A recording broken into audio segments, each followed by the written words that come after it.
Hello' দোস্ত, মই দীপকৃষ্টি ব্লকৰ পৰা আপোনালোকক স্বাগতম জনাইছোঁ। মই আজি আহিছোঁ এই মাঘৰ বিহুৰ উপলক্ষে বজাৰলৈ। আজি উৰুকাৰ কাৰণে আমি এই নদলা বজাৰত আহিছোঁ। নদলা বজাৰত বিৰাট ডাঙৰ বজাৰ। এয়া মই আপোনালোকক দেখুৱাই যাই আছোঁ বজাৰৰ।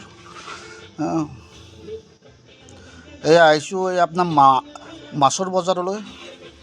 বহুত ভিৰ, বহুত দূৰৰ পৰা মানুহ আহে ইয়াত মাছ কিনিবলৈ। এয়া ভৌকা, চিতল, ৰৌ নানানটা, কিন্তু দাম বহুত। কিন্তু মই মাছ লোৱা আপোনালোকক নেদেখুৱাওঁ, পিছলৈ দেখাম মই কি কিনিছোঁ। কিন্তু আপোনালোকক বজাৰখন দেখুৱাইছোঁ।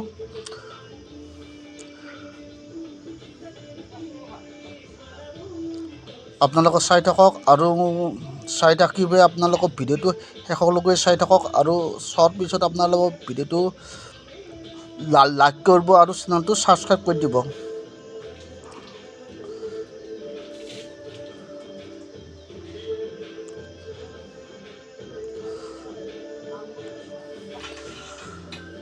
হয়, আজিৰ এটা বজাৰ কৰাটো এটা বিশেষ আজি বিৰাট ভাল লাগে বজাৰ কৰি পেলাই। ভিন্ন ভিন্ন মাছ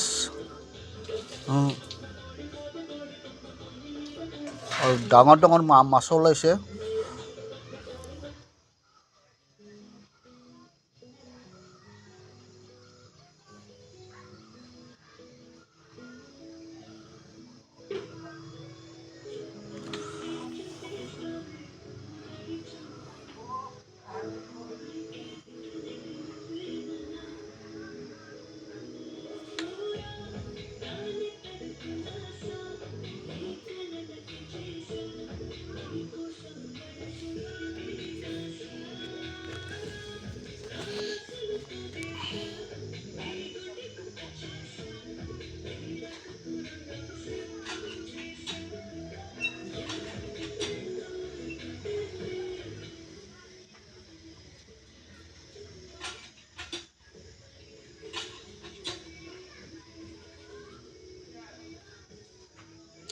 এয়া মই মাছ আৰু মুৰ্গী লৈ আহিছোঁ, কোমল কাঠ।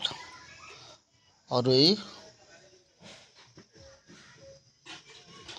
কয়লাৰ মুৰ্গী মোৰ ছোৱালী তেওঁ খেলি আছে মাছৰ। তাইক খেলাত ধৰি মাছটো মই গোটা লৈছোঁ, আৰু মুৰ্গী দুটাও যদি তাতে মাছৰ বজাৰতে মই কাটি আনিব পাৰিলোঁহি। এয়া মাছ বচাত ব্যস্ত ৰিপুল গোহাঁই।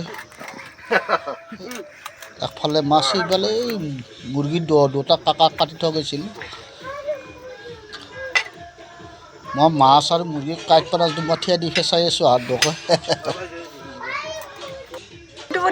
আপোনালোকে চাই থাকক। রিপুল মাউসে বলছি স্ট্যান্ডার্ড পিস লাগে